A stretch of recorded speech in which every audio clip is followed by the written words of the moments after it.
ሮሜ ምዕራፍ 3 እንግዲህ የአይሁዳዊ ብልጫው ምንድር ነው? ወይስ የመገረዝ ጥቅሙ ምንድር ነው? በሁሉ ነገር ብዙ ነው። አስቀድሞ የእግዚአብሔር ቃላት አደራ ተሰጡአቸው። ታዲያ ምንድር ነው? የማያምኑ ቢኖሩ አለማመናቸው የእግዚአብሔርን ታማኝነት ያስቀራልን? እንዲህ አይሁን። በቃልህ ትጸድቅ ዘንድ ወደ ፍርድ በገባህ ጊዜ ትረታ ዘንድ ተብሎ እንደ ተጻፈ ሰው ሁሉ ውሸተኛ ከሆነ እግዚአብሔር እውነተኛ ይሁን። ነገር ግን ዓመፃችን የእግዚአብሔርን ጽድቅ የሚያስረዳ ከሆነ ምን እንላለን?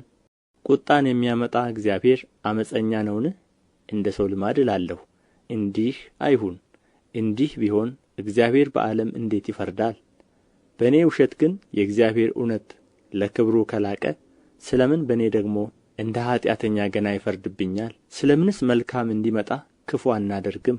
እንዲሁ ይሰድቡናልና አንዳንዱም እንዲሁ እንድንል ይናገራሉና የእነርሱ ፍርድ ቅን ነው። እንግዲህ ምን ይሁን? ከእነርሱ እንበልጣለንን? ከቶ አይደለም። አይሁድም የግሪክ ሰዎችም ሁሉ ከኃጢአት በታች እንደሆኑ አስቀድመን ከሰናቸዋልና። እንዲህ ተብሎ እንደ ተጻፈ ጻድቅ የለም አንድ ስንኳ፣ አስተዋይም የለም፣ እግዚአብሔርንም የሚፈልግ የለም። ሁሉ ተሳስተዋል፣ በአንድነትም የማይጠቅሙ ሆነዋል። ቸርነት የሚያደርግ የለም አንድ ስንኳ የለም። ጉሮሮአቸው እንደ ተከፈተ መቃብር ነው፣ በመላሳቸውም ሸንግለዋል። የእባብ መርዝ ከከንፈሮቻቸው በታች አለ፣ አፋቸውም እርግማን